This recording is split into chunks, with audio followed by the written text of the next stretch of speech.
Bismillahirrahmanirrahim. Qala al-musannif rahimahullahu ta'ala wa nafa'ana bihi wa bi ulumihi fi daraini amin ya Allah ya rabbal alamin. Wa kana sareng kabuktosan sa Khatimul Asami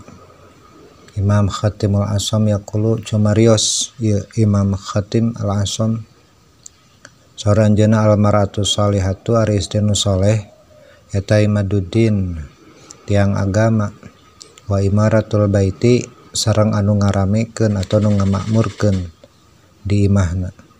wa aunun sareng nulungan ieu mar'ah salihah ala taati kana taat ka Gusti Allah.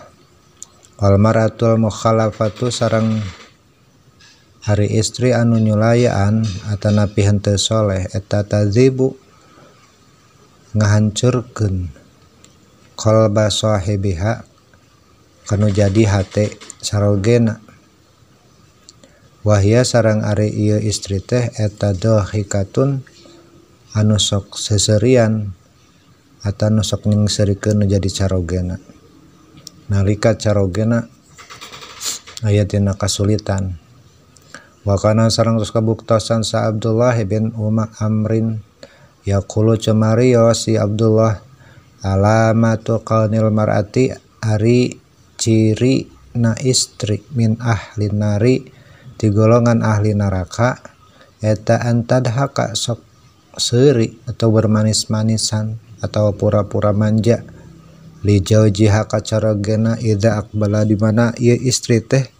nu manja-manja atau nu sok bingah teh di mana di payunan carogena. Wa takhunuhu sareng atanapi akan tetapi khianat ya istri idza adbaro di mana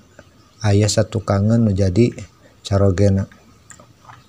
Wa kana Khatimul Asami sareng tos kabuktosan aya Khatimul Asami yaqulu min alamatil mar'ati sholihati tina pirang-pirang ciri na wa istri nu salehah eta ayakun eta ayakuna ari aya bukti naon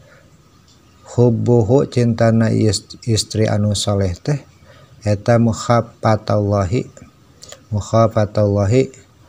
sieuna teh karena cintana teh karena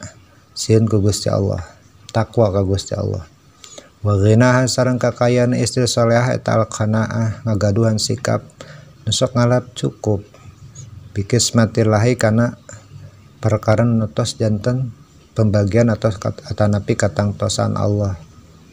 Wa khuliyuha sareng ari papaesna istri salehah eta as-sakhawatu nyata ngagaduhan sifat berehan atanapi nyaahan bima tamliku kana ngamilikna itu istri wa ibadatuha sareng hari ibadahna istri nu saleh eta husnu khidmati zauji saena ngaladenan atanapi ngalayanan melayani rerejengan sareng carogena. Wa himatuhu sareng ari himmahna atau cita-citana istri salehah eta al istidadu lil mauti nyiapkeun diri mayunkeun maut. Jadi nyeurkeun ibadah kanggo mempersiapkeun dirina mayunan kematian. Wa minal kabairi dina sapalina dosa nu ageng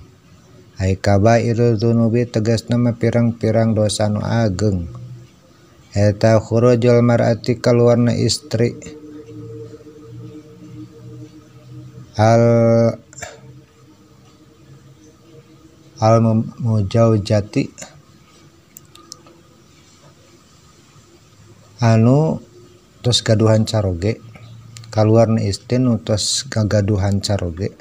min baitiha ti bumina. Jadi salah satu di antara dosa besar teh di mana istri nu gaduhan caroge kaluar ti imah ai mahali iqamatiha tegasna mah tempat tutup-tutupna ta istri atau maksudna mah imahna tempat berlindungna istri bi ghairi idnihi tanpa izin nu jadi salaki. Janten dosa besar tah lamun teu izin kana jadi salakina. Walau limauti ahadi abawaiha sok sanaos karena aya maotna salah saejeun nu jadi sepuhna keluar tanpa izin ngalongok menjadi ibu atau ramana ngantunkeun tanpa izin eta dosa. Awali ajri janazatin tegas nama karena arah-arah ngahadiran ya istri ka janazah. Wa fil ihya'i sareng tos diterangkeun tina kitab Ihya lil Ghazali karangan Imam Ghazali rahimahullah taala, kharaja keluar sarajulun lalaki bisa parihi kisahnya aya keluar lalaki si orang suami dina perjalanan maka maksud perjalanan. Wahida sareng wasiat lalaki bikasil ai kalawan dikasrahkeun hakna ai asa tegas nama wasiat icaroge ila imaraatihi ka bojona ala tanzila supaya ulah turun ya istri di bumina di lantai kedua lah carios nama bumina teh di lantai kedua ulah turun samemeh eta carogena wangsul minal ulwi di luhur di lantai atas ila sufuli ka lantai handap wakana sareng kabuktian ieu ramana istri teh pil asmali aya di lantai kahiji pamarido dina kayaan teu damang aya abu tegas nama ramana ieu istri teh nuju teu damang salat maka ngutus ieu saha almaratu istri ila Rasulullah ngutus ka Rasulullah ieu jalmi tastadinu fin nuzuli supados Rasul ngawidian ya istri turun teh di bumina ila biha maksana bade nepangan nujanten ramana anu nuju teu damang aili adatiha tegas nama ayo ngalongok ramana pakola mangadawa sallallahu alaihi wasallam ati kudu taat anjeun jauh jaki ka menjadi caroge anjeun ai walatan ziri tegas nama ulah turun anjeun kulantaran permintaan menjadi carogena pamata maka dia caraskeun ngantunkeun ail abu tegas nama ramana istri teh pastadanat maka ngutus deui istri ya kahiji jalmi aya Rasulullah sallallahu alaihi wasallam tegas nama ngutus istri ka nyungkeun widi izin ka Rasulullah sallam pinuzul supados diwidian lungsur di lantai kaduana di ajli syuhadi zanazati kumargi hayang nyaksian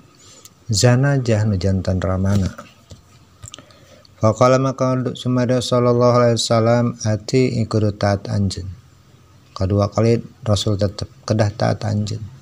jauh jaki kana perintah nu janten saroge anjeun fi adami nuzuli dina ulah turun anjeun wadufina maka dikurabkeun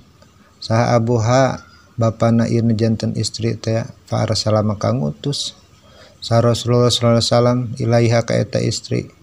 ayal maratu tegas mengutus ka eta istri anu tadi hiji utusan yukhbiruha anu ngabarkeun ka eta istri sareng jeung Rasulullah ka utusanana bejakeun ku anjeun ka itu istri nu salehah anallaha ta'ala saestuna Allah qad ghafara panantos ngapunten Allah li abiha ka eta ramana menjadi istri bi taatiha kumargi taatna eta istri li jaujiha kana janten carogena intina dalam bentuk apapun ketika istri belum dapat restu untuk keluar di rumah maka usahakan istri taat kanu janten carogena. Mudah-mudahan manfaat. Barakallahu li walakum.